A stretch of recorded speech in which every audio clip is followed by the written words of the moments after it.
On the internet today, it's pretty well established that 1 plus 2 plus 3 plus 4 plus 5 plus 6, yada, yada, yada, equals minus 112. You can look up the Numberphile's video on that.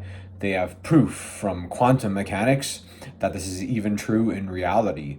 When you add a bunch of positive numbers, you end up with a negative fraction.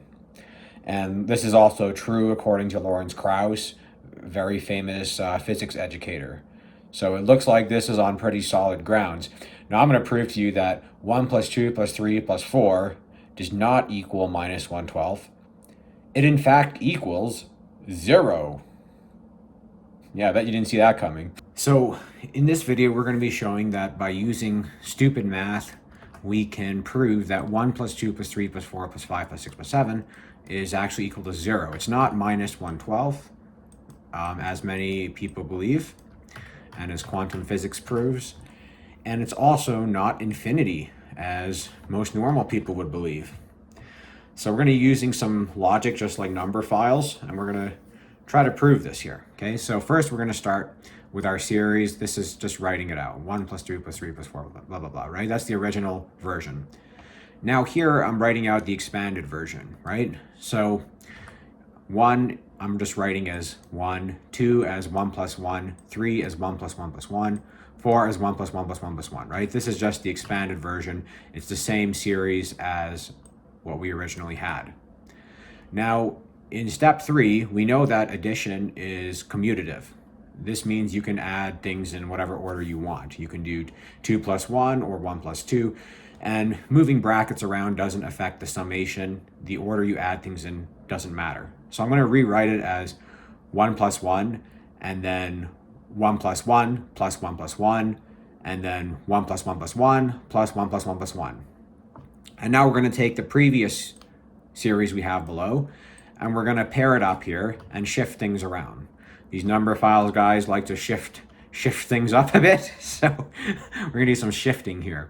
We're going to align this with this, and this is obviously the same thing. We're going to align this with this, this with this, this with this, right?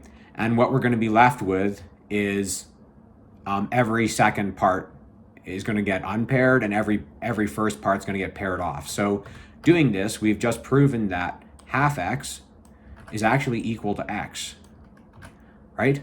Because this below here is half x. We're just listing every second thing inside x, right? And we just showed that half x here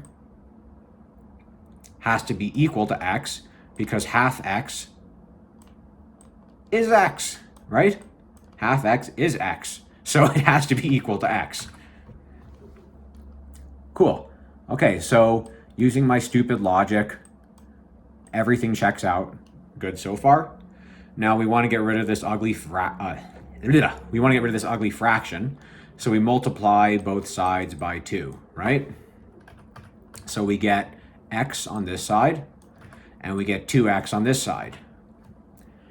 Now we simply subtract 1x from each side, so 2x becomes x, and we subtract x from this side, and we get 0.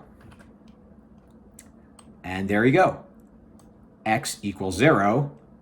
Therefore, so to explain this, so it makes some sense here, what exactly is going on?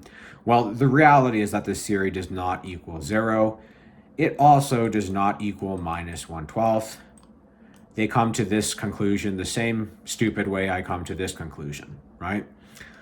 And the correct answer is that it's infinity. And even I think if you accept like modern set theory and most modern math, I think any mathematician who's not totally crazy would still tell you this is Aleph null, the smallest countable infinity.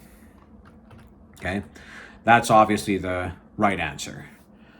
And this should give some good insight into the intellectual validity of quantum mechanics. Quantum mechanics is also a fraudulent thing, not totally fraudulent, but partially fraudulent.